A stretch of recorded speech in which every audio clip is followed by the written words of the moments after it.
Hi, everyone. Welcome to the new normal. I'm your host, Lisa Davis, aka Litecoin Lisa, and today is a Wellness Wednesday on our Woo Woo Wednesday. So, public's joining us, but we also have Dr. Reg McDaniel here to talk about New Eden. We've seen some really amazing stuff when you can get your nutrition right, it affects your whole body. So, we'll be right back right after this.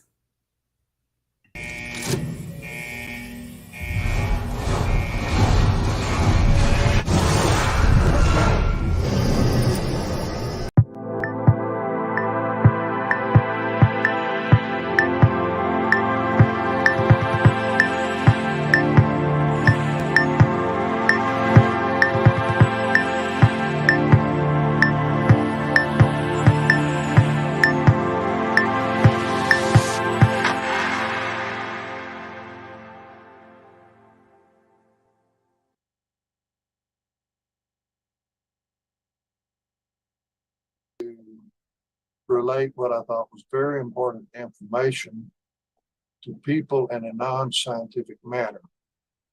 I've made presentations on the power of more comprehensive nutrition for about 30 years, and unfortunately, the language of science and medicine is heavily into Greek and Latin terms, and I'm afraid that because of this, it's not language in our day-to-day type communication, that a lot of information goes in one ear, out the other, with very little sticking in between. So our first session, I tried to relate it to something that everybody knows, because the King James Version of the Bible, 1611, is the most published and translated writing that has ever existed. And more people believe that what's in there, and I tried to relate to the fact that the creative, designing, and organizing power in the universe, whether it's in the ancient Hebrew scriptures or the New Testament, states that individuals recognize that we're writing these information, that there is something going on that is very powerful in regard to the natural products in the plant kingdom and how they support life in the animal kingdom, which of course human beings are part of. And we're influenced a lot by people that have been conditioned, particularly in the public schools, to reject the information that is in the Bible. And for the secular crowd, I call this personal preventive and interventional health management. And the important thing, it reduces costs while elevating health and quality of life. The World Health Organization is a part of the United Nations, investigates all the member nations of the United Nations. And the last time this was done, the United States came in #1 in healthcare costs. It was about $10,300 per citizen per year, and rapidly increasing. On the last survey of all the member nations of the United Nations, the United States came in number 35th. So #1 in costs, number 35th in the benefits. And I related in our first presentation that what we have is safe beyond compare, and this has been proven in FDA new drug studies. And more comprehensive nutrition is effective because it's in harmony with the design and engineering of life, as is coded in DNA, or the genes that control cellular synthesis of bioactive molecules. And this is economical beyond any medical expert, health planners, or medical expert, or politicians' wildest dreams. Safe, effective, and economical. And it dates all the way back to 5,000 years in the past in the Old Testament, and then about 2,000 plus. And this is disruptive technology, because there are powerful forces that I call as a group the sickness industry, led by the Food and Drug Administration in behalf of the international pharmaceutical companies, but this expands to the American Medical Association, Hospital Association, the National Institutes of Health, the complex of medical schools, all of the sickness industry. It's important also, I try to point out in our first presentation, that nutrition, natural products found in plants that are nutrients, do not treat or cure a disease or abnormal condition, because it's against the law in the United States and most of the former British colonies to claim to treat or cure a disease or syndrome or abnormal condition with anything other than a government-approved pharmaceutical. And it's very important to say that nutrition only supports the normal biochemistry of life. Now, I want to go to our next slide, and it's not advancing. I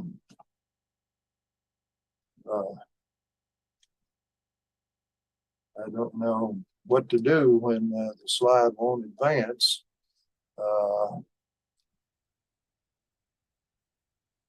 Very good. Now, finally advanced. What basis am I speaking to you? I'm not, and don't claim to be some highfalutin expert. And I have to say that during this pandemic experience for the population, a lot of scientific and medical experts have really debased that position. From 1954 to 58, I had a double major in chemistry and biology.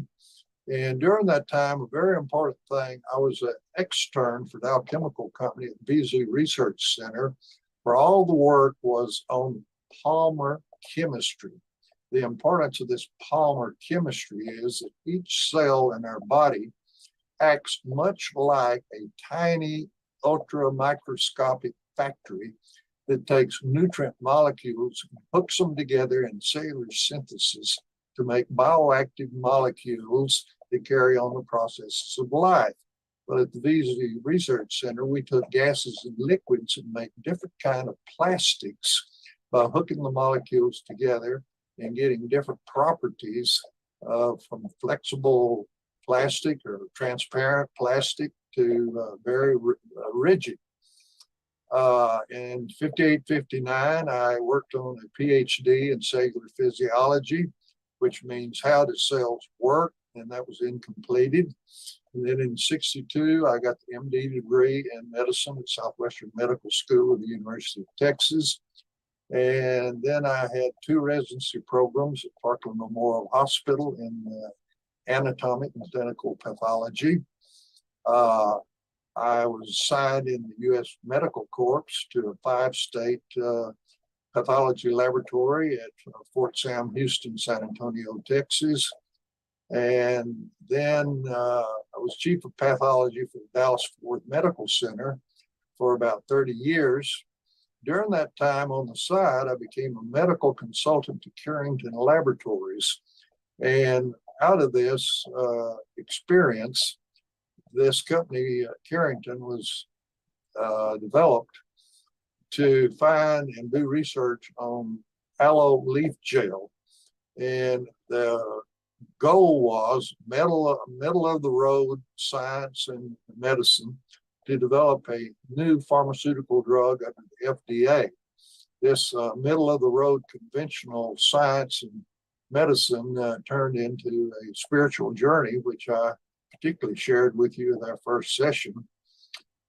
In addition, from 94 to 204, I was medical director of Manitech Incorporated, which was an international dietary supplement company, and affiliated with it was Manna Relief Ministries that was active in giving products and more comprehensive nutrition to children in 81 third world countries. And that was certainly an interesting experience. So I have about 60 plus years of how do animals and human beings and plant cells work and the basis of life. But I didn't invent anything or come up with anything new. This is ancient knowledge and wisdom. I'm your messenger and your servant. Now, this is a list of institutions. I believe there are 12 here. Most distant was Southern Research Institute in Birmingham, Alabama, and also New York Medical Center in New York City, of experts, about 50 of them here, that it represents about 200 years beyond basic four-year college instructions. We're talking about PhDs, MDs, doctors of veterinary medicine, and dentists that contributed to this. Now, I didn't learn everything that these different people learn in their extended education, but they shared with me what they knew about what I'll be sharing with you, and trying at this time to be more in harmony with what I've done for 30 years, to try to simplify the science of how cells work and the importance and power of nutrition. Now, what we have to offer to people, again, is health. And that is, you can, if you don't have health, it doesn't matter how much money you have. And in our first session, we pointed out that in John 3, it says, I pray that you may prosper in good health, even as your soul prospers. And that's what we tried to emphasize on what you knew in the past and relate nutrition to this. But now we're going to try to go more toward the science of it. And it's very important that in 1994, the Dietary Supplement Health and Education Act of the United States was passed that created the dietary supplement industry and government regulations. And in the preamble, it states that medicine and science have shown nutrition is essential for good health, prevention of disease, and restoration of health. You might say, what more would you want? Well, what you would want is for this to be part of the law and not just in the preamble, because in the law, it states in the labeling section that only a government-approved pharmaceutical can claim or represent to treat, cure, or mitigate disease or improve an abnormal health condition. So what we do through nutrition is support the normal biochemistry and normal physiology of the human body. Now, the next thing we have to offer to people is an atom of wealth. If you've got a child or a member of your family is having to go regularly to the doctor, it can keep you broke. However, if you had to go to the hospital, it might take the rest of your career to pay the price of being in the hospital. And if you go into ICU for very long, you can't earn enough to pay the ICU bill. It's so high. The cost of healthcare has become exploitive. And to be able to reduce, as I say, this is a means for personal, preventive, and interventional health management that is safe, effective, and economical. And the third thing you can get out of this and sharing it with people is the joy, the fulfillment, the purpose in life of helping other people improve their health and wealth. There is a constant universal truth that the carpenter from Galilee said, love your neighbors yourself. And that's a rewarding thing, to be able to bless others with their needs. Now, to explain the science of how our cells work and parts of nutrition is a good example is just a few blocks from where I'm sitting talking to you is a General Motors assembly plant. Through rail cars and trucks, they bring in parts, and engineers have developed a plan of how to put these parts together in the assembly line inside a great big building, and out come completed products that look right, and they function right if you have all the parts put together right. Well, that's how on the right-hand side, under the microscope at about 1,000 magnification, our trillions of cells in our body work. Each one is like an ultra microscopic little factory. And we chew parts that are nutrient molecules, starting with our teeth action, and it's mixed with saliva or water. And through the digestion process, these large molecules are broken down to small molecules that are absorbed across the membranes of the particularly small intestine and picked up in the serum and through the arterioles. The heart pumps nutrient molecules, or if you will, parts, to the various microscopic little factories called cells. And inside each cell is an assembly line I'll show to you in a minute, which is not our work, but others have done to prove this. And out of these cells, there are venules after going to the cells where hormones and bioactive molecules are circulated around to other cells, to the organs, to carry out the incredible process of life. We'll go into the details of this a little more now. And I'd like to point out that in regard to the parts that are molecular and atom size, that everyone's familiar with the artist's palette, and that the red, yellow, and blue are the primary colors, and you can mix them in such a manner like the yellow and blue will make that green spot. And you can make them either dark or light by the white that's there that can be added. But all the colors of the spectrum of Technicolor can be made by mixing the primary colors. And that this is the artist palette, and I'm going to show you the greatest palette, shall we say, which is the composition of matter of all the atoms in the chart that we will come up with. Here it is. This is the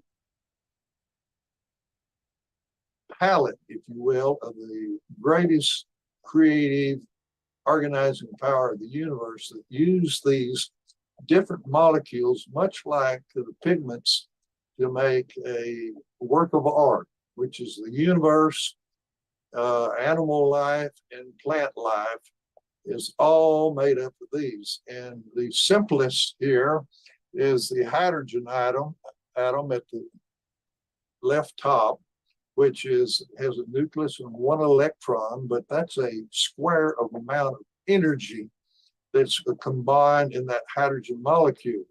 Contrasted with uranium down here, 238, it has 238 electrons, and it has a lot more power in that little package or that element.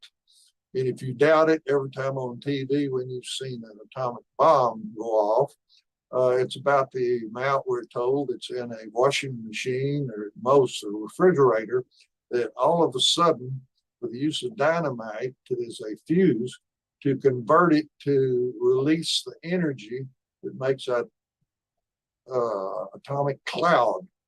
And before we're through, I will point out how the energy in two atoms of hydrogen combined with oxygen, which is a molecular weight of 18, it has 18 electrons, and 1920 would be a total of 20 electrons, the amount of energy that make up water, H2O, and can show you the power of just these simple molecules. So this is what the creative power of the universe used to make life.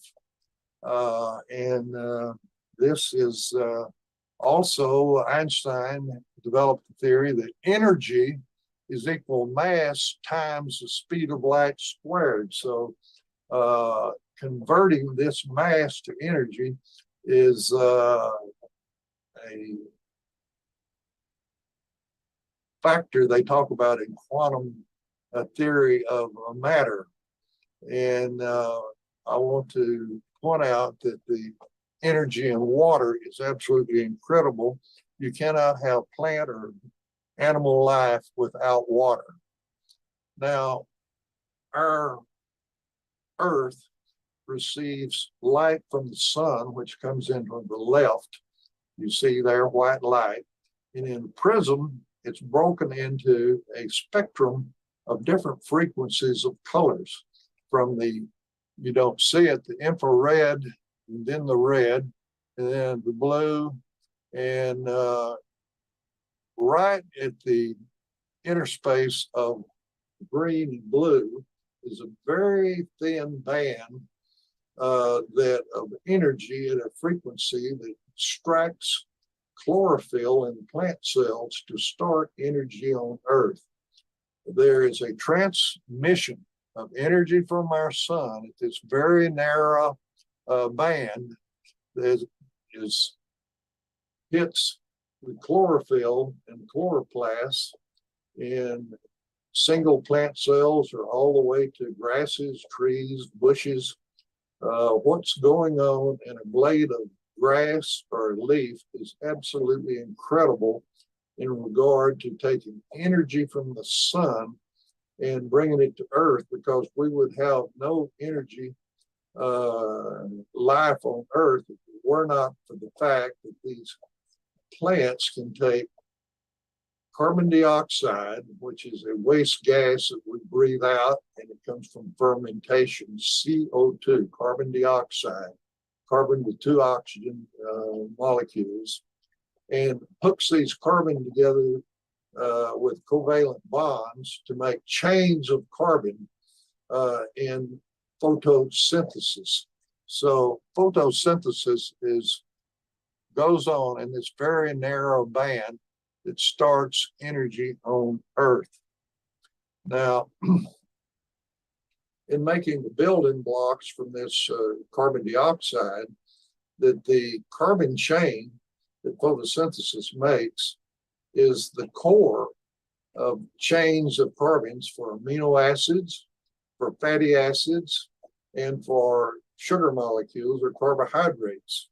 And these are from that table of composition of matter, the molecules that make up these basic chains. The carbon hooked together by a covalent bond, and in that bond, some of the energy from photosynthesis is stored in that bond between every carbon atom. And then we have hydrogen added to it, and nitrogen and oxygen. And this is much like the primary colors of red, blue, and yellow in the visible spectrum of what the prism does to white light coming to the sun. And these are very critical basic molecules in plant and animal life. Now, the carbon dioxide is used in photosynthesis, and I'm pointing out here that in the green, you see a bond here and a carbon, carbon, carbon. This is a cysteine amino acid, one of the units to make proteins. And I'm pointing out that the carbon chain, that there's a little bit of energy in this bond between each carbon. And cysteine is important because it has a sulfur and a hydrogen group attached to it. It makes it so important in the life process to bind to free radicals and toxic molecules, this SH group right here. But this is the amino acid. But in addition, this is the simplest fatty acid, butyric acid. There's 4 of these carbons together with a hydrogen added on each one of these carbons and an oxygen. And then you get into the chain of carbohydrates, and they start with 5, and the most common one is 6 carbons. And between each of these is this bond, the covalent bond that has energy from the sun that was gathered from in that photosynthesis process. But this energy is released inside the cell, and I'll show you a picture, when it's reversed in the mitochondria, that the energy in each of these bonds is transferred to adenosine triphosphate, ATP, which is the electronic stored molecule to run the metabolism of life. Now, here is a model of cell, and I just mentioned the mitochondria that reverses what goes on in photosynthesis to take the energy of that bond between the carbons. Primarily, glucose is the principal molecule from the carbohydrate family, and ATP is used to run these structures. Here is the nucleus of the cell, which has the chromosomes and the genes in it that have the instructions, much like the computer program to run your cell phone or your computer, like we are using right here in this presentation, to give instructions to these organelles out here, which start out, first step is endoplasmic reticulum, and then the three basic structures, the ribosomes, endoplasmic reticulum, and the Golgi, to carry out the assembly line in the cell. And it's kind of confusing here, and so we will go to a cartoon that eventually to try to tell you what's going on.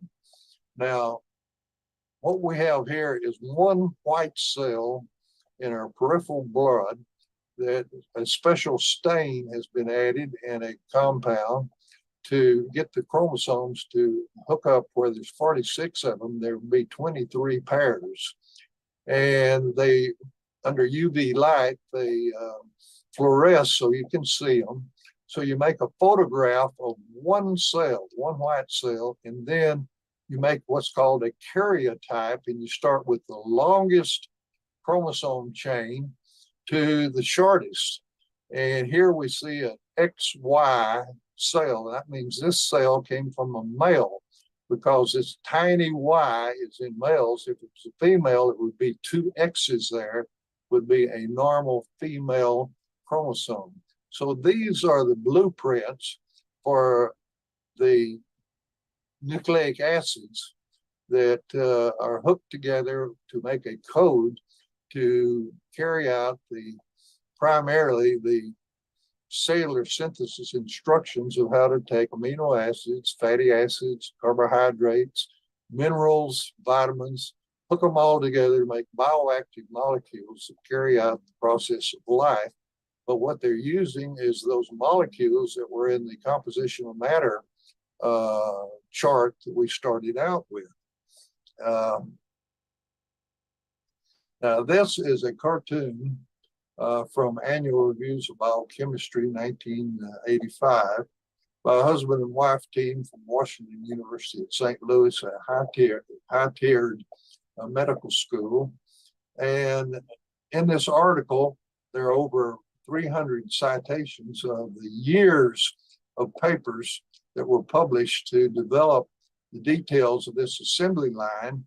And right here at the left, we have an ideal cell that are different shapes and different organs of the body, but all of them have a nucleus where the DNA or the chromosomes are present. And this is much like the reference library of life. The DNA does not go out into the cell. It's kept inside the nucleus. And to have a working program, you've heard of RNA.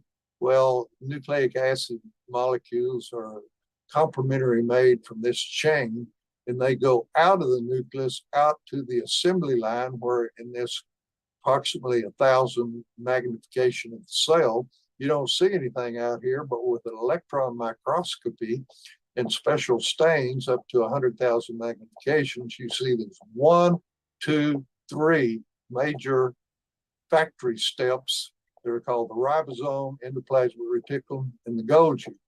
Now, the research that I was asked to get involved in 1985 was why have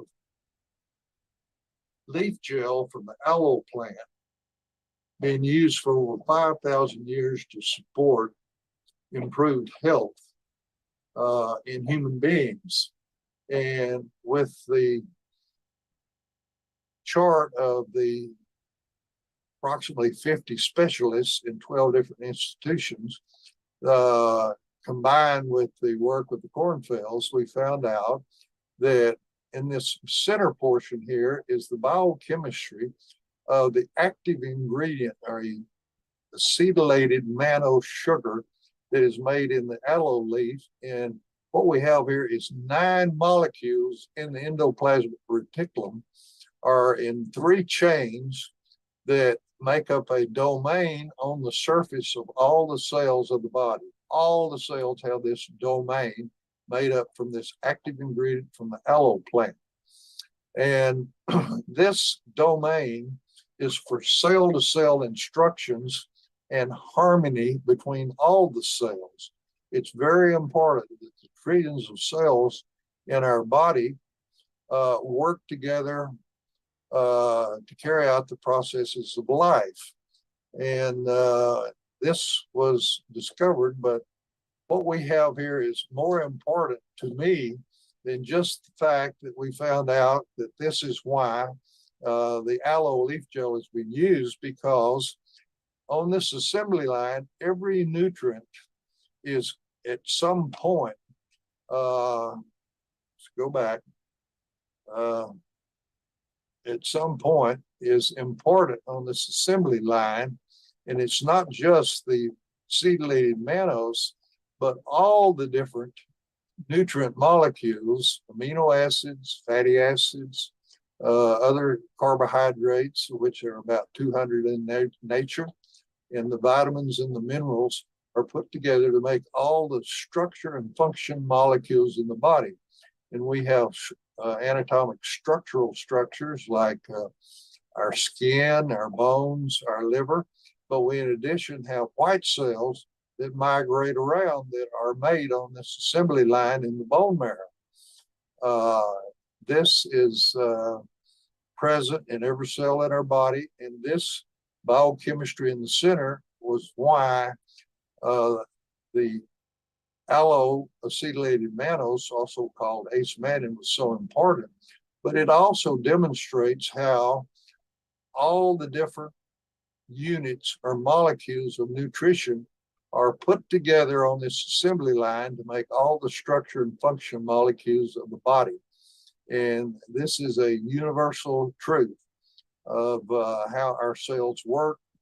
And I want to go to the next thing, that we talked about the DNA and the chromosomes, and I showed you the fluorescent karyotype in a white cell, but you can think of it much like a biological computer. This blue strip here is phosphate molecules. There's 3 different systems they've tried to visually point out what's going on in the chromosomes of the cell, and there are 46 of them, or 23 pairs. And attached to this, shall we say, the phosphate structure of the computer are the programs written in the 4 nucleic acids that are hooked to each of these bands of phosphate. And one band will be the heredity of the mother, and the other band, the heredity of the father, that comes together when the egg and the sperm comes together. Well, that's where each side of these come. In other words, one will come from the egg, one will come from the sperm. And this shows the actual type of molecules. These are phosphates. And these inside here are the nucleic acids. See here, this says phosphate ester with the blue. And here is another depiction using plates for the nucleic acids that have the programs written in there. And this is how the molecules look like of the phosphate. But this is essentially a biocomputer that controls the assembly line in each cell of our body, and that you have to supply in your diet the nutrient molecules that these programs in this DNA say has to be provided to hook together properly to carry out the processes of life. Now, does this really work? Well, at the University of Texas in Houston, they took white cells, which I showed you an example of the chromosomes, and they put them into culture, and they put regular medium, which would be the first one, colors of each of these graphs telling you how much is made. And then we put 1 microgram of the acetylated mannose from the aloe plant, 10, 100, and 1,000. And the more parts you provide, the more of interleukin-1, interleukin-2, interleukin-6, tumor necrosis factor, granulocyte macrophage colony factor, interferon alpha, and interferon gamma. It's a good thing that interferon alpha is not increased, because that's a molecule that erodes cartilage and arthritis. And the interferon gamma is particularly active in anti-cancer activity and to activate viruses. But these are the various steps in the cascade of awakening the host defenses or the inflammatory reaction. And these work together to produce balance in our metabolism of our cells. Before we leave this, we ignored where this little diamond is about the colony macrophage factor, because all we were focused on was the biochemistry in the endoplasmic reticulum to make that domain made up of 9 molecules of mannose phosphate and the domain for cell-to-cell communication. But this is the molecule that activates in the bone marrow adult stem cells. And that's an incredible molecule or activity to restore health, to regenerate aged, damaged, and degenerated cells in the body. And you can see on the more you provide of the aloe molecule, the more of this molecule is made, which is extremely important. I don't think we'll go into too much detail of this today, but that is very important. I use this as an example to tell you how incredible the process of life is, that the seeds, beans, and legumes are a package that provides for the next generation of that plant. And it is an example of the creative power and design that is present in life on Earth. Now, this can be either a legume, a bean, or a seed, but it has a coating over the outside of it, which is a biopolymer, a complex change that protects what's inside the little package that is a provision for the next generation. It protects it from being too hot, too cold, too wet, too dry, and has some molecules in it that it discourages animals from eating it, or fungus or bacteria from consuming it, because the cotyledon in here is a storage of nutrients for the little sleeping embryo of the new plant. And it sits there, and with the proper water and warmth and all, this seed comes in to utilize the nutrients that are in this package and being protected by the coat to make the first root and first leaf is supported by this nutrient molecules in here in the cotyledon.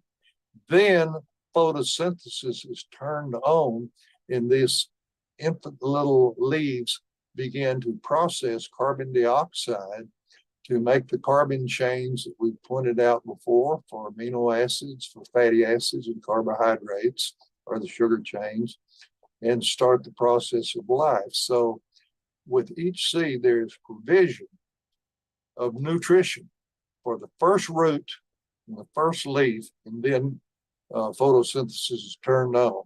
That's a marvelous little package of to explain how incredible the provisions for life are on our planet. Now, I want to point out that one of the molecules that are made on the assembly line is an important one called glutathione. Now, cells, just like as human beings, we have a daily cycle. We're alive and active part of the day. We eat at certain times. We go to the bathroom at certain times. And finally, we go to sleep and we renew and we wake up again. So it's a cycle for our body. Well, individual cells have a cycle. And in the early stage of it, which I call good housekeeping cycle under control of the genes, everything in the cell is put into balance. And the three amino acids make up glutathione, which are made of glycine, glutamate, cysteine that I showed you before, which had the sulfhydryl group on it, makes glutathione, and this molecule covers 60% of the free radical scavenging and antioxidant activity inside the metabolism of the cell. And the SH group of cysteine binds to toxins made by our cells, as well as foreign toxins. And all of this balances the biochemistry in the cell in this good housekeeping stage. And the father of human physiology, Dr. Hans Selye, said this period of balancing inside the cell is homeostasis. And I use this as an example of one cell from one gene instruction of how to hook together. And we'll use this a little further explanation to kind of show you how the body works. See, glutamate, there's plenty of it in our diet and plenty of glycine, but cysteine is primarily in cruciferous vegetables. We're talking about broccoli, cauliflower, kale, radishes, turnips that have kind of a bite to them. It's because that sulfur in it gives it that bite, and it's a molecule that you can't hardly get children to eat. But with energy from the mitochondria that we were talking about, there's a transfer of energy from the sun to the bond between carbons to make the ATP. It brings in energy, and out of this cysteine, glutamate, and glycine, you make, with an enzyme, glutathione synthetase, this molecule of glutathione. And it's got an SH group attached here, which is extremely important to bind to toxins.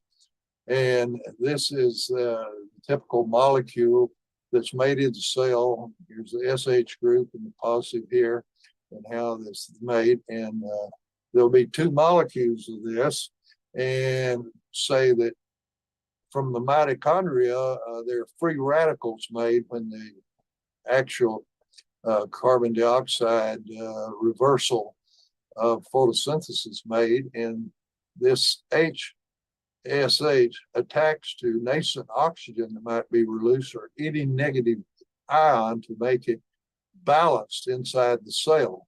That's how that works. And this is just an example of what goes on that assembly line with the various nutrient molecules. And this shows that the free radical is bound to the SH group. And now I want to go to something that I hope I can make work, is that you don't have any life without water.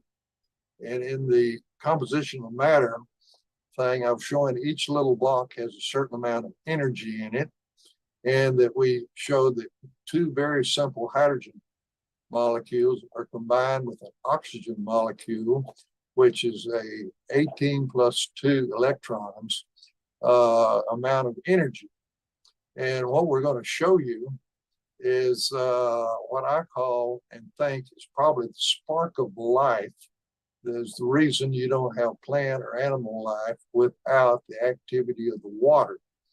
And at one point in here, they will show you what I saw under the microscope in 1954 in the fall in the biology laboratory, where carbon particles were under the microscope with water, and you'll see how you can't see the H2O molecule, but they hit each particle.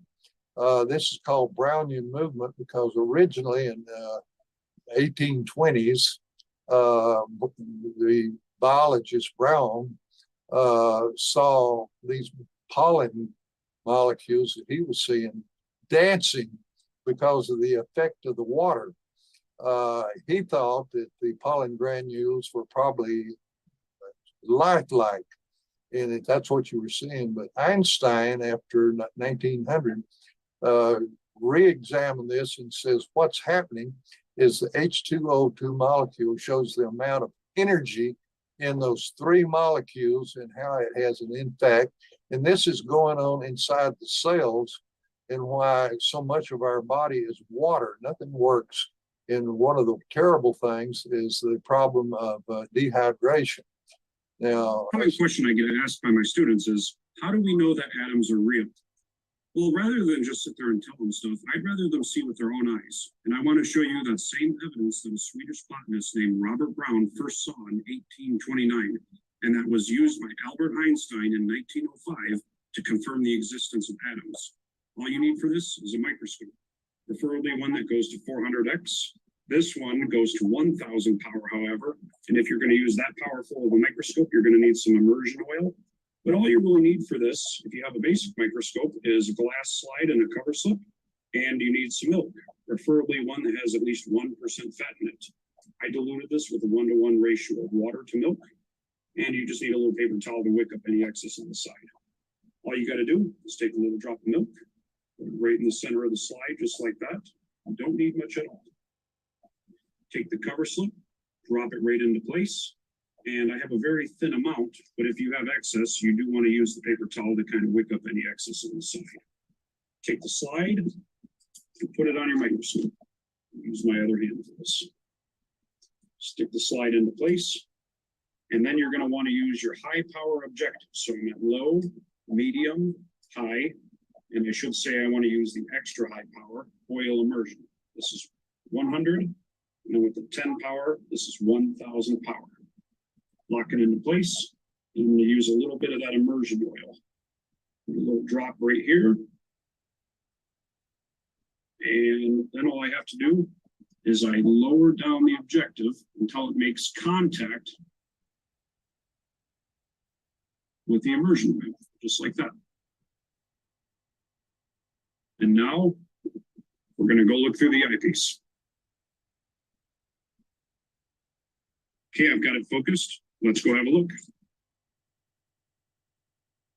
This is what Robert Brown saw in 1829. You'll see the little droplets of milk fat are bouncing around. He wasn't sure exactly what this was, and although he was using pollen grain, he actually saw virtually the same thing. If I zoom in, you'll notice the little drops of milk fat are very animated.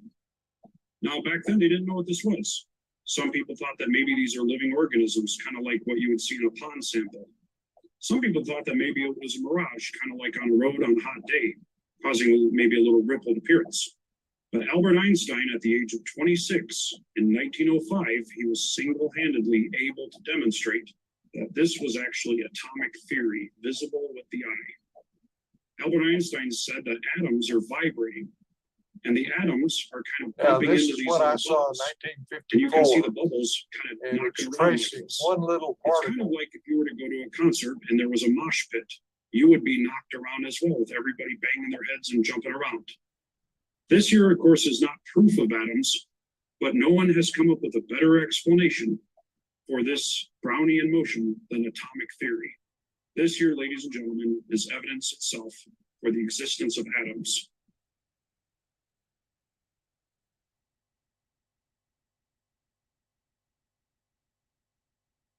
This here, ladies.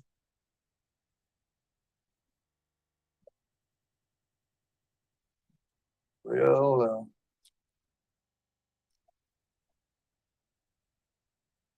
we can't seem to proceed from this slide to the next one for some reason. Okay. Now, what you just got through seeing was an example that I found to show you that each little square in the composition of matter chart has energy.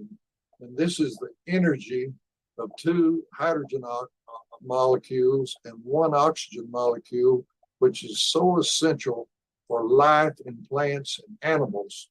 And I advance to you that this is the basis for the spark of life that runs the little assembly line that I've shown you in each cell and carries the information of the nucleic acids in the chromosomes to the organelles inside the cell, the assembly line, to carry out the life processes. But does all of this make any difference? Well, I would think you'd say it does to Cole.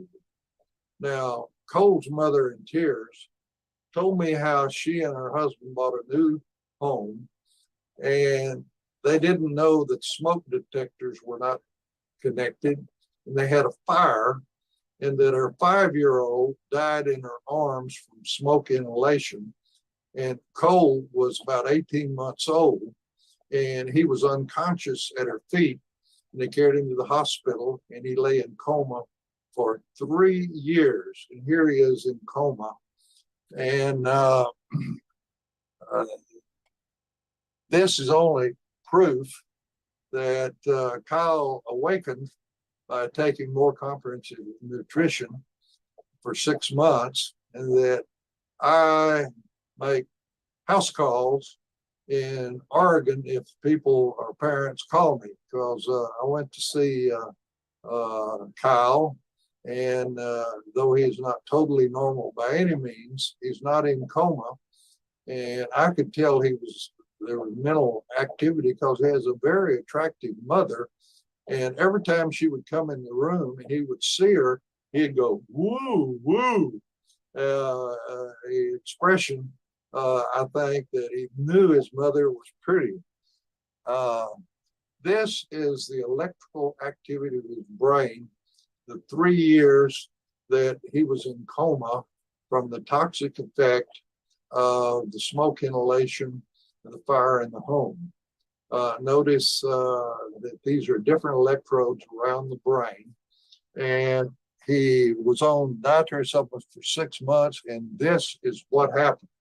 And this is why his pediatric physician, who was also a biochemist PhD, sent word he wanted me to come to Oregon and explain to him how this was possible, because this mother told another mother who had a little girl that was in the front seat of her car, and they had a collision. She hit her head on the dash, and she had been in coma for at least 2 years.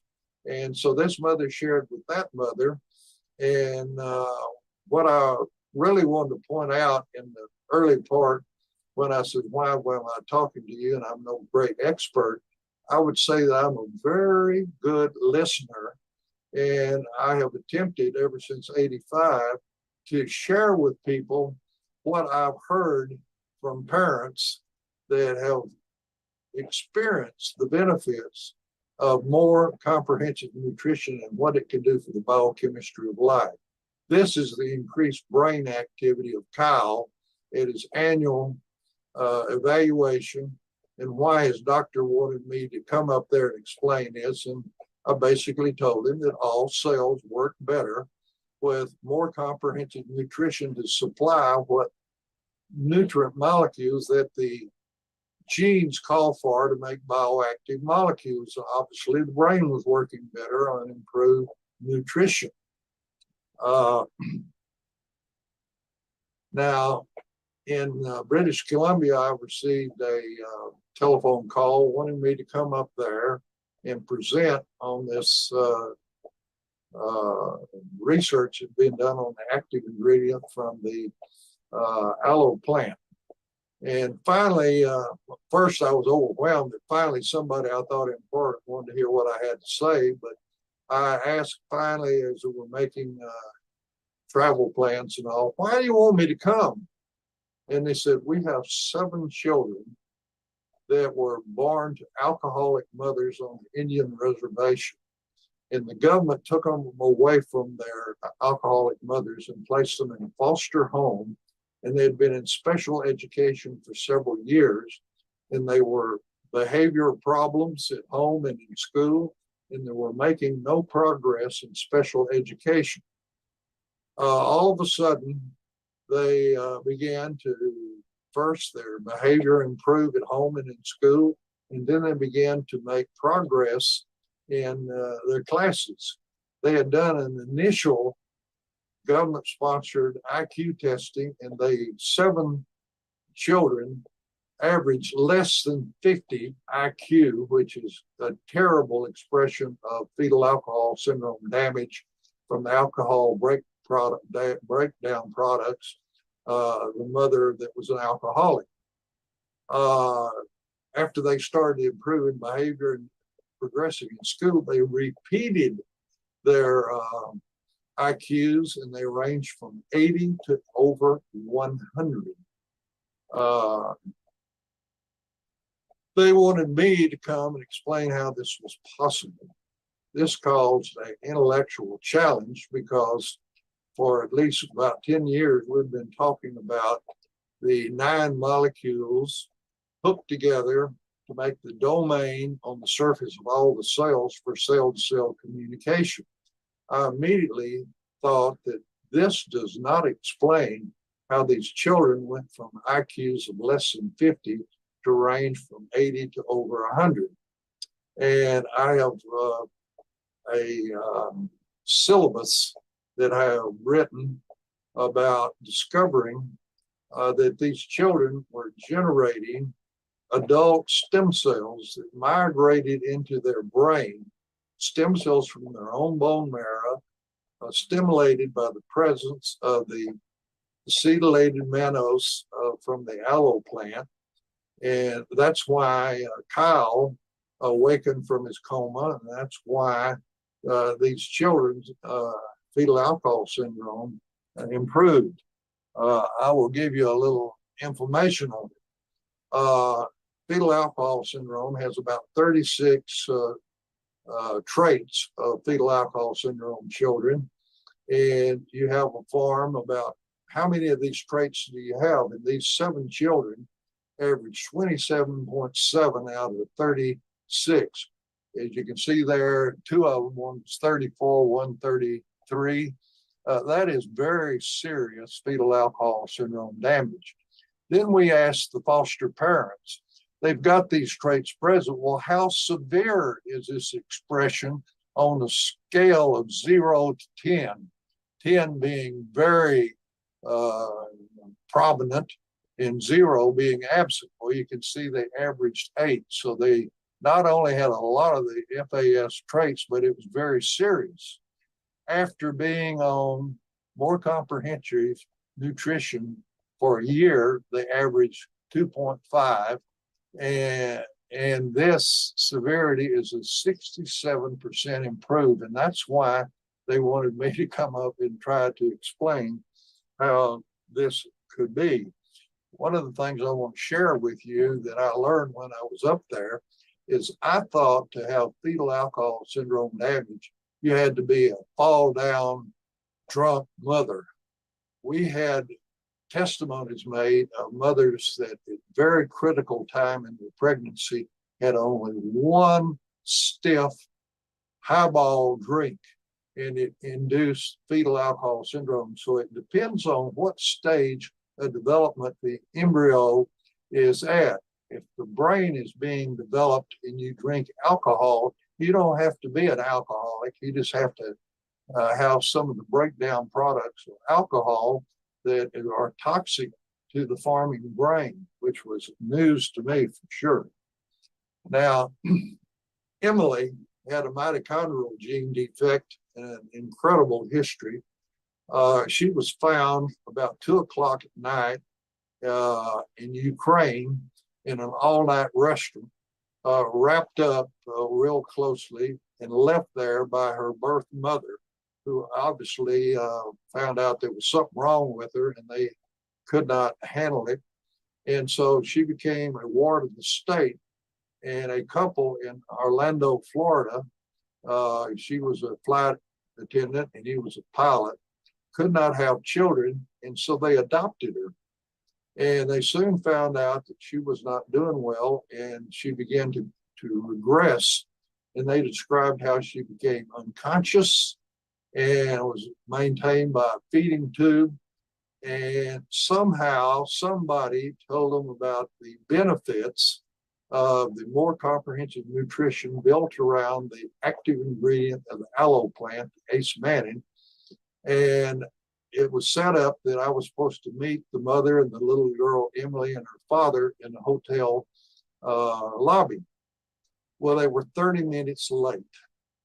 And that's okay because we found out she was at dance lessons and that the teacher had gotten there 30 minutes late and held them over. But she was also taking gymnastics and exceeding in that. So more comprehensive nutrition, supporting what the genes call for in cellular synthesis to make bioactive molecules, were very important to Kyle, who had been in coma, and to Emily, that had a mitochondrial gene defect. This is a very interesting case of Adina. When she was in her mother's uterus, they were taking a ultrasound, and they noted that the distance from her elbow to her wrist and from her knee to her hip and her knee to her ankle were very short, and they diagnosed achondroplastic dwarfism before she was born. Well, the mother started on the more comprehensive nutrition while pregnant, and then when she was nursing the new baby, she also took it. And when they started the diet, they added it to her diet. And here she is, 5.5 years old, and they were shocked that X-rays of the growth centers of her bones were open and normal, which in achondroplastic dwarfism, this doesn't happen. And here to the far right is a picture when she was 6 years old. And we have followed her in photographs that she has developed into a normal height. And this is the growth patterns of Adina.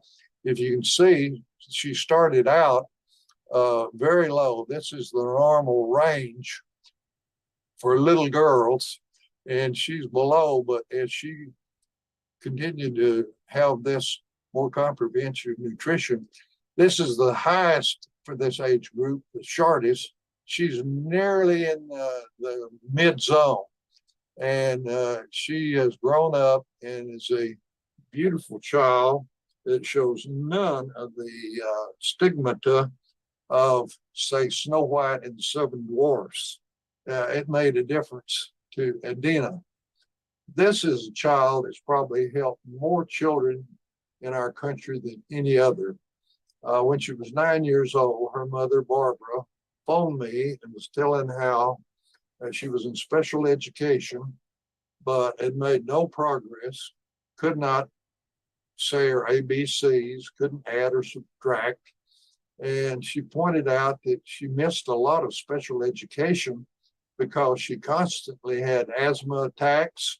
And when she didn't have asthma attacks, she had infections of her ears or sinuses or bronchus or early bronchial pneumonia, missed a lot of school. However, she started her on the active ingredient from the aloe plus other nutrient molecules that are low or absent in the modern food chain.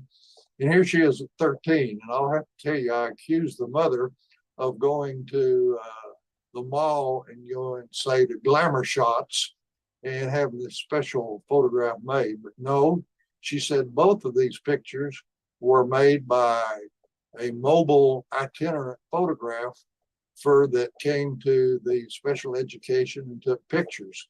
But this has been on the cover of throwaway medical journals. And I would say that if this impact on Down syndrome, trisomy 21, has been so marked that parents have had children with problems and said, man, if it can do this for Michelle, it can do anything. And that's why Michelle has helped so many other children. She's now in her early 30s. She finished high school and special education certificate. She went to a sign language school, and she now works, of all things, handling payroll and taxes and all for a automobile parts company. And she's gotten recognition awards for being such an affable employee with the public at 30 some odd years of age. Now, I do not want to mislead you by saying that all the benefits that Michelle got was from more comprehensive nutrition. I have never known of a mother that has put more time and effort in trying to help her child maximize what she was given at birth, combined with these nutrients, that it's a combination of parenting, an incredible mother with nutrition, and of course, an incredible response. Now, I have tried to share with you on my computers. I have 26 published articles on the file of how more comprehensive nutrition improves brain chemistry to support normal brain function.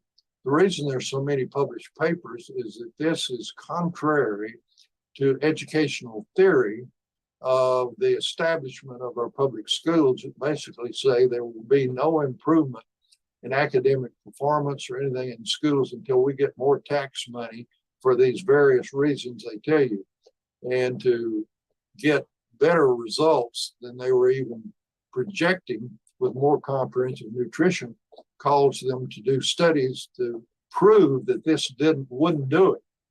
And this is not only papers that were published in the United States, but in Australia, all trying to prove that this wouldn't work, but they honest ones published and showed the benefits. Actually, there were several studies that were the most dramatic, that they were extremely excited in the early phases of how their special education students were improving. But they eventually realized this is such a contrast that when we asked them for data to be able to publish a paper, they wouldn't give us the data. And ultimately, they even denied that they'd ever done the studies because this conflicted with the agenda of the public schools so completely. The highest level of evidence-based science that we've been able to do is that second article there, the effects of allopolymannose, which is the aloe active ingredient acemannan. Allopolymannose multi-nutrient complex on cognitive and immune functioning in Alzheimer's patients. This was done and published in January 2013. And in fact, early, mid, and advanced Alzheimer's patients awakened and improved memory and cognition. 69% got a benefit in this little pilot study.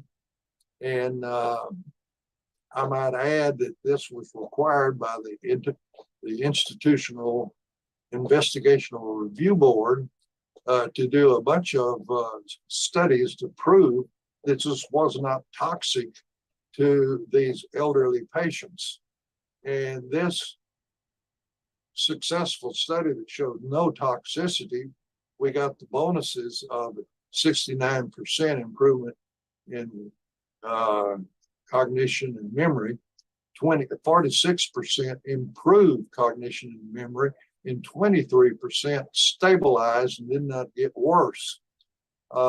This was a study that was required to allow us to do a major study with control patients that would cost over $1 million, but we have not been able to find a source to pay for the final study. But this is a very interesting medical school in Miami. The dean was the platform speaker at the dedication of a new building dedicated to complementary and alternative medicine practices. And he stated that the Miami Miller School of Medicine wanted to be the premier institution in the United States to evaluate Oriental medicine, Ayurvedic medicine from India, Kunandari practices of Central and South America, and folk medicine from Africa to find out what works, what it works, and to integrate it into modern medical care. Well, this is where we took our grant to do this study, and it was very successful. As I say, we got bonuses, and we drew blood as the patients entered the study and when they exited the study. And not only did the stem cells, CD14 monocytes, increase nearly 400%, but the serums, even though they were diluted with the entire blood volume, showed an increase in brain-derived neural growth factor, which showed not only these cells increased, but were transforming into neurons. And the theory that this was the benefit was that these stem cells migrated into the aged and degenerated and damaged neurons and transformed into new vital brain functioning cells, which explains why so many good things happen, like the fetal alcohol syndrome damaged children, like Kyle that was in coma, like Emily that had a mitochondrial defect, and like Michelle. These adult stem cells are incredibly powerful. And also a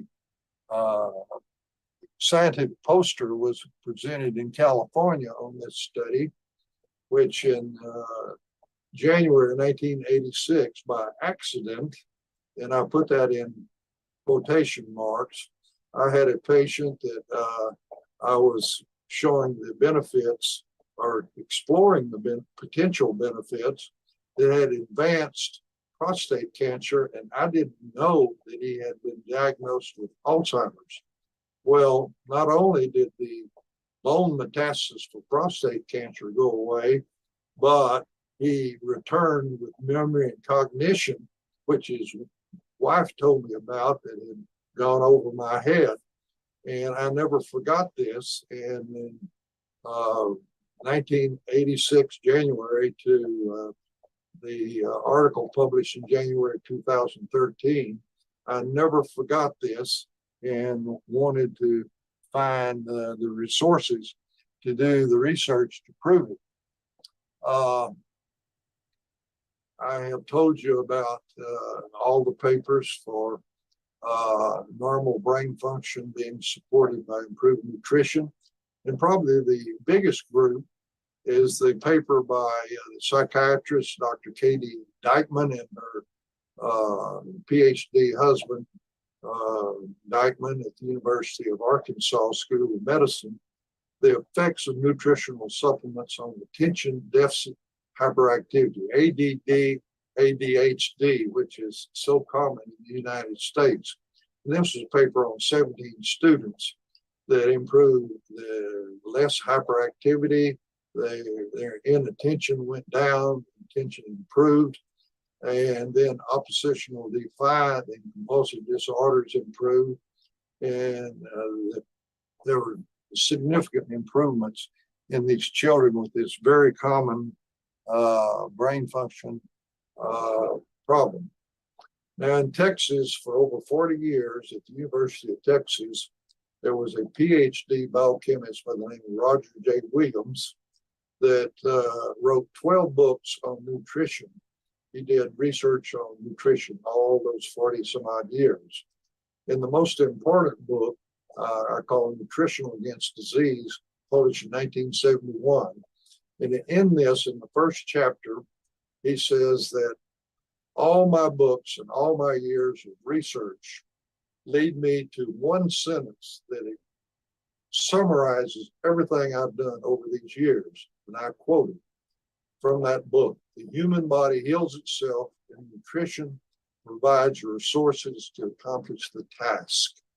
And he lived to was about 94 years old. And I never did know him, but I feel like I'm just a, shall we say, a disciple that follows in his deep footsteps to recognize that I started out in the middle of the road on science and medicine based on primarily organic molecules that we call pharmaceuticals, and found out how powerful nutritional supply of nutrient molecules to cellular synthesis under the control of genes can function for personal, preventive, and interventional health management. And this is something that I feel very strongly that every individual and their family needs to know in this time of inflation and chaos in the world and exploitive costs for health care management. This is a safe, effective, and economical way to manage personal health. Thank you for your attention.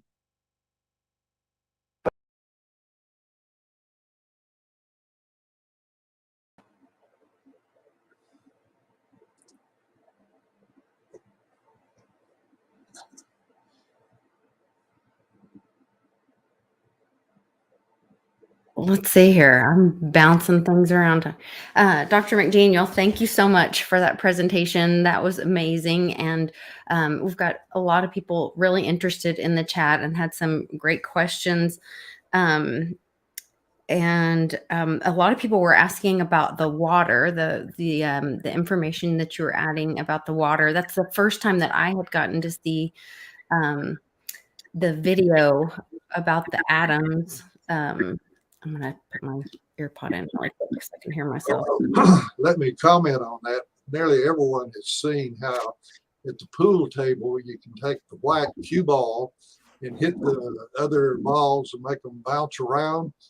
Well, the water molecule, H2O, that's the energy of two hydrogen atoms and an oxygen molecule racing in the water. They make up and they hit the carbon particles or the pollen grains, as Dr. Brown saw in the 1820s. And I believe that this is how these molecules from the composition of matter, that none of them have the properties of life that are used to the creative power in the universe to produce plant and animal life.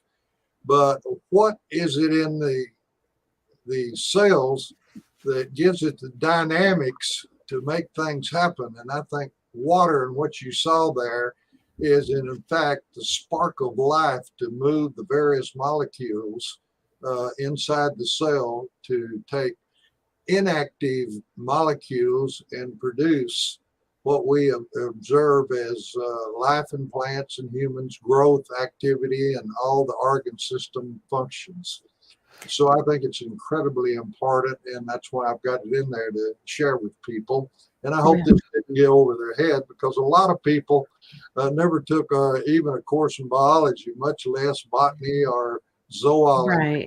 Right. No, I think you do a great job explaining all this. I loved, we're homeschooling. And so you explaining how the cell works, like a factory. That was great. We had our Golgi body and mitochondria, and learning all those things last year. So I'm excited to show this or parts of it. I'll take some clips and share with my homeschool moms for sure, because I think it'll be really, really educational. JB Brantz wants to know your thoughts on, do you think water has a consciousness or a memory? Well, you probably have seen on the web and in books that the crystals that are formed by making water colder and colder have patterns, and that there are those that have impacted these crystals with frequencies of energy, and that they get activity that is imprinted on the water molecules to make things happen, that it replaces drugs. And I don't fully understand all of this. I'll Wow. admit, but water is a incredibly complex, powerful modem, and it can, just like in the air around us, there are images of television, even in color. We can't see it without the type of instrument to be able to bring it down and see it on the screen. Well, apparently, much like that, water is much more complex than the air around us, and there can be information impacted in the water that cells can interpret and respond to. Not all that different from the fact that we can have in the air radio, music. We can have television with even not only images but pictures. Mm-hmm. And I don't understand all the technology that human beings have developed, but our universe and everything that is composed with that composition of matter chart is incredible of what the potentials of this is. That's my response to that question. Yeah, so I have two other questions that I think kind of go together, and maybe you may have just answered, but I'm going to go ahead and honor my my community and ask them. Long Shadow says, can water carry different qualities? And Chef Jeff asks if the pH of drinking water has any effect on proper hydration. So I'm wondering if what you were just saying about, the water being able to have these properties to bring things in the environment to us. I was thinking about even when we were watching the how we weren't able to see the atoms moving around until he put the oil on the microscope. So is the water important for us to be able to see things or have access to life, these properties or qualities, to have access to that? So is that pH important for that? And then is that part of the quality that we need? I hope I'm asking. Well, let me try to address that. Help me with that. I've often said one of the biggest challenges to the human condition is to find balance, or as Hans Selye said, homeostasis. It's got to be balance in the cells, and even in the functions of our brain, our mind, we tend to go too far one way to the left or too far to the right. And I frequently think of all of television, whether it was, doesn't matter about their political attitude of them, when there were about, 16 or 18 candidates on television that were having a debate, that they said Dr. Ben Carson was the adult in the room. And I remember that so much because I was taking care of his mother, and I told her that multiple times because she had Alzheimer's. And every time I told her, it was like it was a new experience. She really enjoyed it. But I've known Ben Carson, Dr. Carson, for about 15 years, and he's one of the most balanced people that I have ever known in his attitudes and positions that he takes on anything. and that water with a pH that's just nearly neutral. Okay. It can be too acid or too basic, but about 7.1, 7.2 is in the middle of being too acid or too alkaline. And we have to have a pH in that balanced area that he's talking about 7.1, 7.2, or we feel miserable.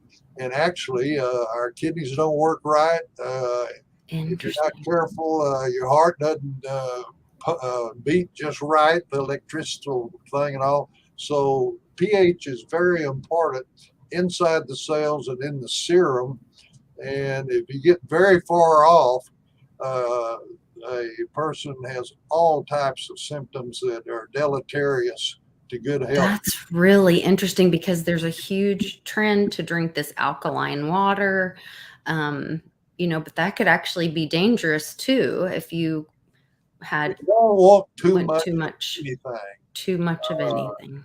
In food, I think it's really stupid to get on some of these diets where you eat just one thing that optimal nutrition for Right. support of what the genes call for cellular synthesis to make normal conditions in the body means a little bit of many different things. Fact is, I frequently refer to the fact that mothers and grandmothers have observed this by empiric observation for generations when they said, if you want to be healthy, eat different colors of fruits and vegetables. Mhm. But what they're saying is you need a wide variety of different sources of nutrition to optimally supply what the genes are going to call for to hook together to make bioactive molecules.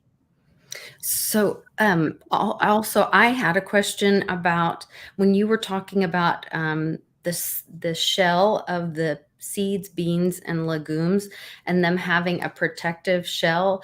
I've been listening to people talking about how we shouldn't be eating seed, beans, and legumes because they have something bad in them for us, and don't eat legumes and all this. I'm wondering if it's just that outside shell that has that chemical in it Well, that's first bad I would for our say gut. you don't want to just eat a whole lot of one thing.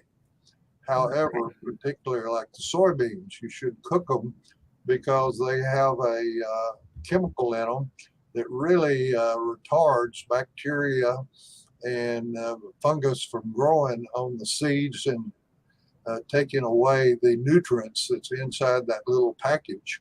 Okay. And so that's one of the reasons we tend to cook particularly seeds that are beans, legumes, and all. And the heating, it activates the deleterious enzyme that's been put in there to be part of the protection of the little embryo and of the food supply as it's in nature. We forget sometimes that we're surrounded as human beings by bacteria and fungus and that would, as I frequently say, love to eat our jello if they could.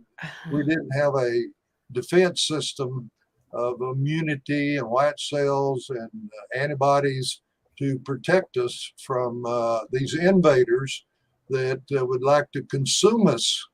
And the coat of the beans and the seeds for that protection of that next generation of life has been provided for by the creative, organizing, and designing power in the universe, which is probably the biggest mystery man has ever faced to try to understand and comprehend. Yeah.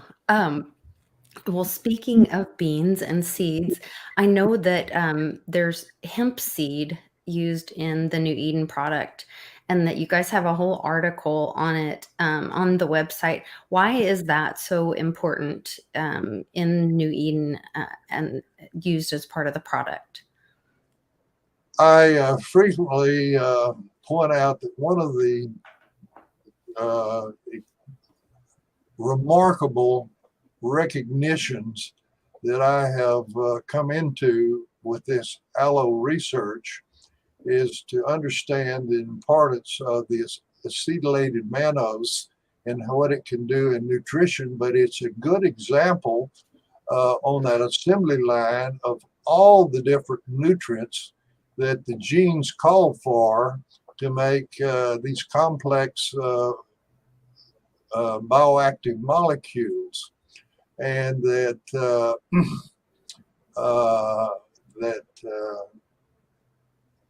what was that question again? To talk about the hemp seed oil, the hemp Oh, seed. the hemp seed, yes. Yeah. One of the things I challenge people to do is to go to Google and enter there different plants that are listed in the Bible, like myrrh and frankincense and olive leaves, and just go on down through there and put on the blank, in the blank, put the health benefits of whatever this is, and you'll find time and time again, like I did with hemp seed, a whole page or maybe several pages of the benefits in health by what is in various plants. And to properly synthesize totally bioactive molecules to optimize health is that nearly all complex bioactive molecules require something of a molecule that is in the plant kingdom.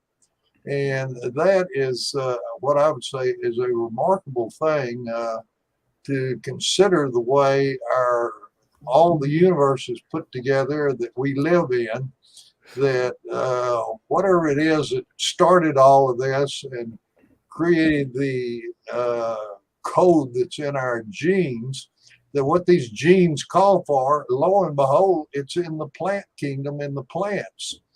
And it's not any one plant, it's multiple plants. And so Pretty incredible. just go right down through the Bible, every plant and all, even flax is one. Well, there's one additional thing I would be derelict if I didn't tell you. There was also a political reason for hemp, because hemp for generations was against the law to bring hemp seed into the United States. It could even be planted and germinate. That's what the law against it was. Well, the hemp industry organized political action committees in every state to try to influence their senators, each one of them have two, and their congressmen to change that law. And as you well know, it's certainly been changed by all the CBD stores you see around and all the opportunities of what this oil can do to.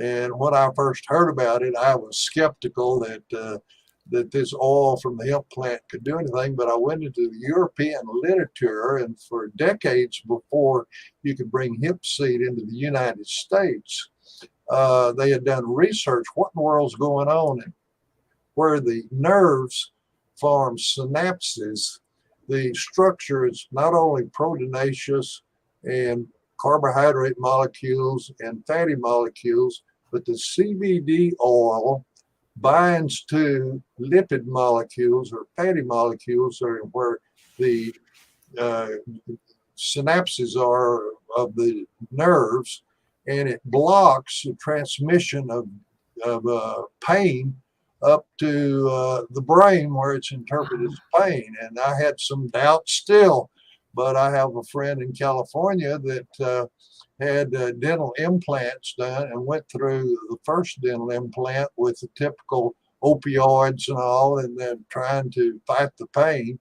Well, for the second implant, she just loaded up on CBD oil and said there was absolutely no pain. Wow. And I've known her long enough that that really got my attention. Well, I made contact with the head of all the political action committees that is in Kentucky, and said, I would like to work with you to inform the public of these health benefits of having CBD, well, not CBD oil, but the hemp. make the CBD oil, you compress the seeds, and you have this waste product of the seed that you got the oil out of, and it's kind of a waste product. But you can take that powder, and it has, if you search on the health benefits of hemp powder, about 15 different health benefits. People need to know about this because in the Dietary Supplement Act of 1994, which is called DSHEA, in the portion of it at the labeling section, it says that only a FDA approved, I'm paraphrasing this, Yes. pharmaceutical can claim to treat, cure, mitigate, or correct an abnormal health condition. Well, that's crony capitalism. It is not the truth. Actually, the truth is stated in the preamble to the DSHEA law in the first paragraph, and I paraphrase again. And in the preamble, it says why we even had Senate hearings, why we even considered this legislation. It's not part of the past law. It's just why we did this. In this first paragraph, it says, science and medicine has demonstrated that optimal nutrition is essential for good health, to prevent disease, and to restore health. That is a statement of truth. But it's not, if you'd say, what more would you want? What more you would want is it to be in the law instead of what was thrown out for crony capitalism, because there were two forces. One force very much opposed to the Dietary Supplement Act. And that included the FDA, the big pharmaceutical companies, the American Medical Association, the hospitals, the NIH. The sickness industry was opposed to giving this amount of freedom of choice to the public. They'd like them to be dependent upon everything that professionals offer, which unfortunately has become exploitatively expensive, because nutrition, optimal nutrition, is safe beyond compare. It's effective because it supports the engineering and design of life that is coded in the genes or DNA that controls cellular synthesis to make bioactive molecules. And number three, a big problem, it is the most economical approach to health management.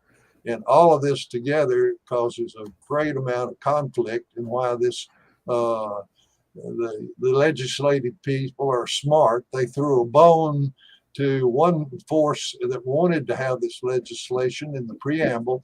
Then they threw the meat off the bone into the substance of the law to those people that opposed it, that are in the have a lot of income coming in and can afford to influence elections and legislation and have lobbyists.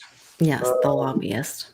At one point, a friend of mine went to Washington trying to get some help about problems that were being enforced on the dietary supplement industry, and was told by a senator that there are 7 lobbyists in Washington for every elected official that work just for the pharmaceutical industry and the sickness industry. 7 lobbyists for every elected official.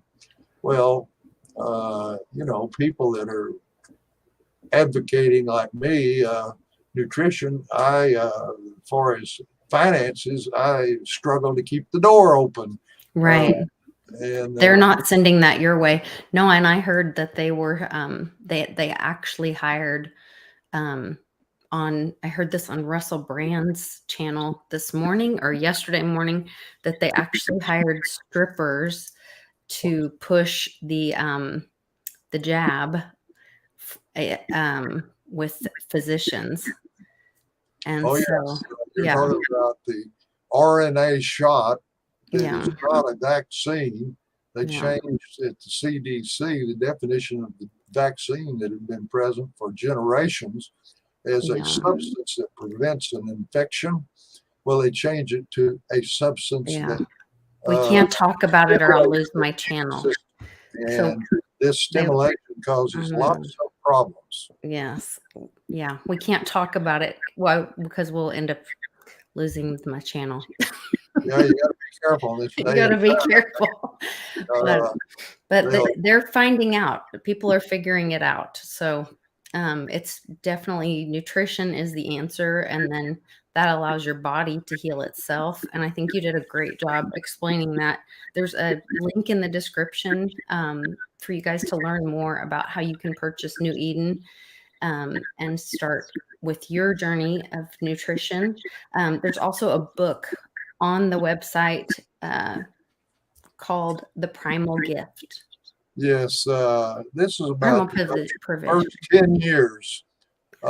This 36 years that started with research on the aloe vera plant that turned into opening my eyes to not only the value of the micronutrient or phytonutrient that's in the aloe plant, but of all phytonutrients that are in the plant kingdom and how they contribute to cellular synthesis to make bioactive molecules more effective. In addition, we're going to start for a decade.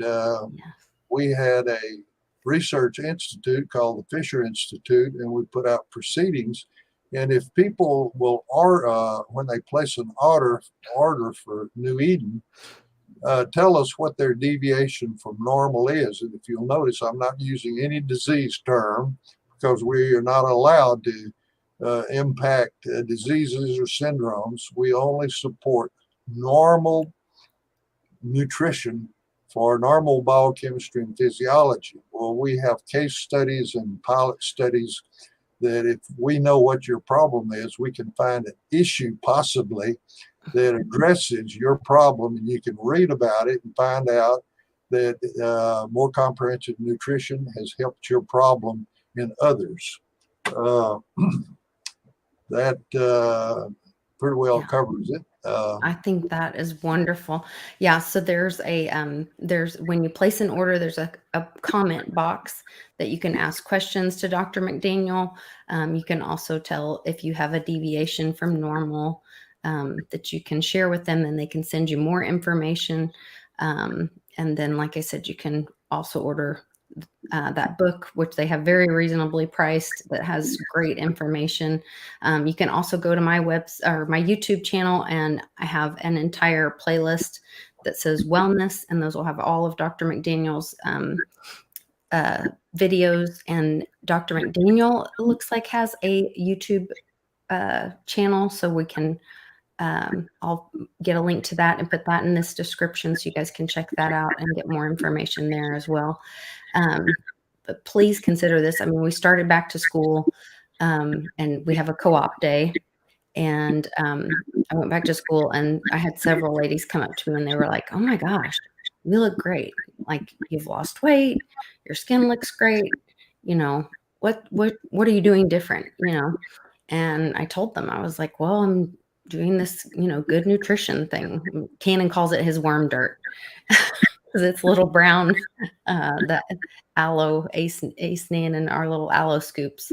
So we have Cannon taking it because he's, a candidate for heart transplant, and we're hoping that we don't have to go down that route. You push the button of my memory, and I think the next time we get together, I will present a PowerPoint that was presented in Las Vegas at an education meeting because schools are just starting. Okay. But if this is included in the diet of children, they remember things and function at a higher level, all the way from kindergarten to college students. That we have papers that have been published. Awesome. And so I think next time we get together, we'll talk about the potential of more comprehensive nutrition and how it supports maximal brain function and how children do better, that are normal children as well as those with various deviations from normal. Wonderful. I really appreciate it, Dr. McDaniel. I just, I learn something new every time we get together. So I'm grateful for your time, and I'm grateful to the community for the great comments. You guys be sure to give us a like and share this video. Get this information out. This is going to help people. And, we're facing a recession. I believe we're in a recession right now. And this is a way that we can get people an alternative to health and living more quality lifestyle. So help other people and help yourself. Check out New Eden. I'll talk to you guys tomorrow. Take care.